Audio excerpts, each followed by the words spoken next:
Hi everyone, welcome back to my channel for another interesting beer review and another German Pils.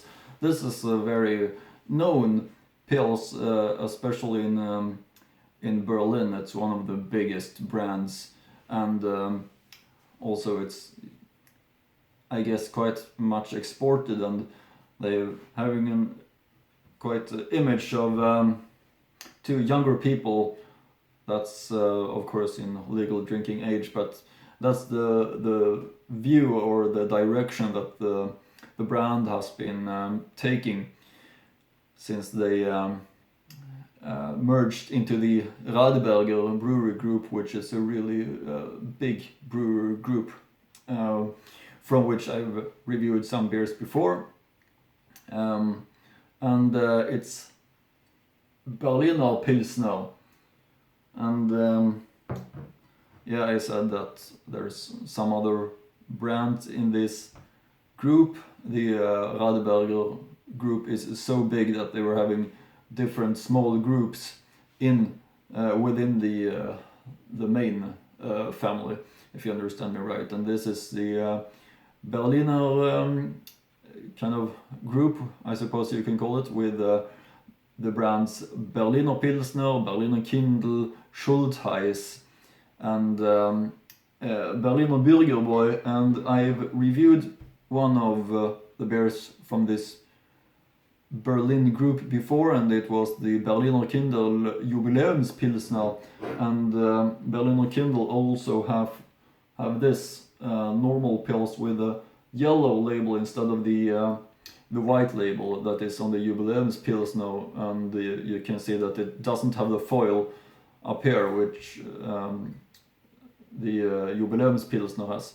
So this is the kind of normal Berliner Kindl pils from that brand, and I'm gonna review that later, of course. And we have the I mentioned the Schultheiss, and it looks like this, where here we have the Schultheiss Pilsner, and I'm gonna review that also, of course, in the future.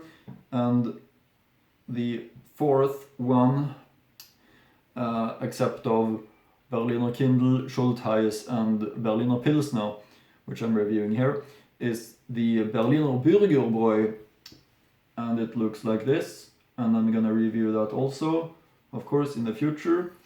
And it's those four, and they all did start at different times as own private breweries, if I understand it right, and lately they kind of get bought by a bigger company, which nowadays is called Radeberger Group, which is owned by Dr. Oetker, which is a really big food company. But the beer part of Dr. Oetker is called, they did choose to call it Radeberger. But enough about that. This is the Berliner Pilsner, legendary one. Show it to you once again with the red beer, Feinherb und Spritzig Premium Pilsner. Gebraut nach dem deutschen Reinheitsgebot.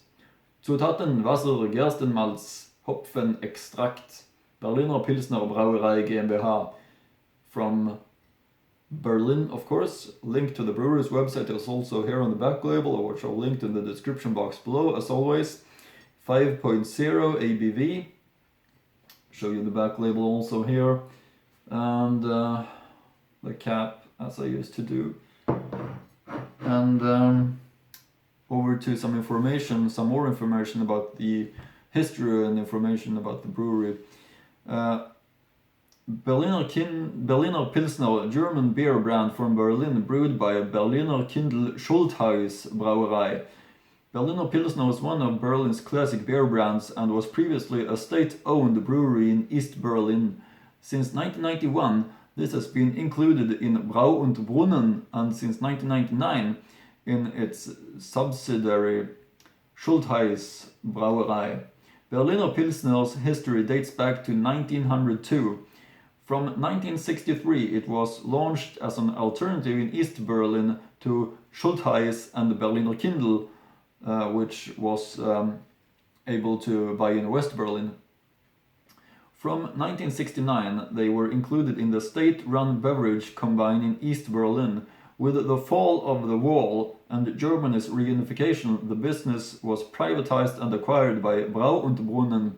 In connection with that, the brewing process was modernized and the brand was worked over, including new design of label and bottle. In the coming days and years, of course, new changes took place, and in the year 2006, when the current logo with a red beer with a parliamentary dome was introduced. The image has purposefully changed from being a traditional beer from former East Berlin to now instead reach a younger metropolitan audience. In this way, it has found its niche in the market and within its own group with the sister brands Berliner Kindl and Schultheiss. Yeah, that was something I mentioned also before. It seems like in their if you go and check out their YouTube channel, for example, it seems like they try to reach a younger audience, kind of people in the 20 to 30 maybe. But over to the tasting parts, I suppose. This is one that I enjoy to drink, and it's quite average for North German Pils, but let's review it and open it up. And pour it up, of course.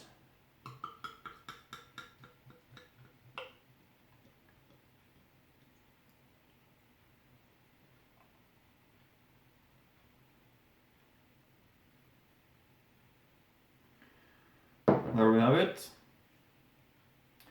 The Berliner Pilsner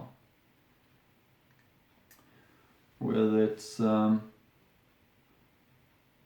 yellow color and white head, which is always important to build up, keep the taste in the glass. Typical German Pils in the color, very pale yellow, easy to see through, and all the small bubbles. That's typical for the style, the North German Pils style, I would say, which is, if I can compare it to the Czech Republic Pils style that I also like, the North German one, or German one, generally the German one is a little bit more hops, bitterness in the taste. That's an experience that not only I have, but seems to be the case regarding the differences in the hops taste, which is something that is the main thing, at least for me, to describe the tastes of a Pils. That's the thing that stands out with this beer style, is the strong hops bitterness, something that I like really much. So the aroma is also, of course, very traditional for North German Pils, freshness and well-balanced hops bitterness is really easy to get.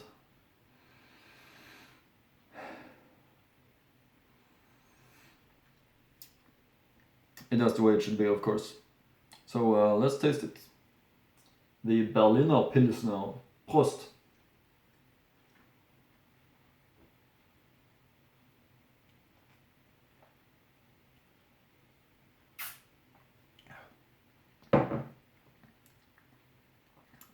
Yeah, it's nice. Of course, hops bitterness stays quite long afterwards, which is good in my opinion. And a really nice taste of it. Pleasant hops taste in it, in my opinion. Maybe not the funniest looking label. It doesn't happen so much on it, but might be because it wanna stand out in some way from the other ones in the Berliner group, if one can call it that, in the Radeberger family. But this is a very decent one. It's a really nice one. Nothing bad about it. True German Pils taste and high quality, of course. Traditional also.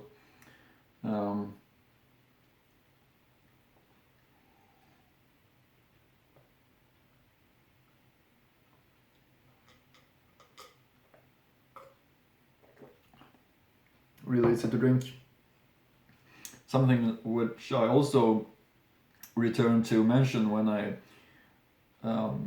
try different beers is I want to get the feeling of where the beer is coming from, and that's of course something that I get in this case. I think of Berlin and the times I've been there, and that's a thing which adds to the experience or dimension while enjoying a beer. At least that's something that I think of when I drink a beer. I think of where the brewery is located and the people around it, the ones who are mainly enjoying the beer. In North Germany, it's the Pils, which is seems to me be most popular. In Bavaria, it's of course the Weissbier. In the west side, they have the Altbiers, for example.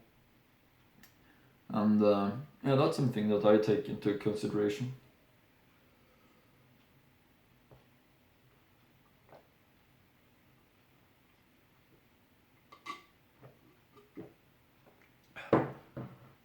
That's it for now.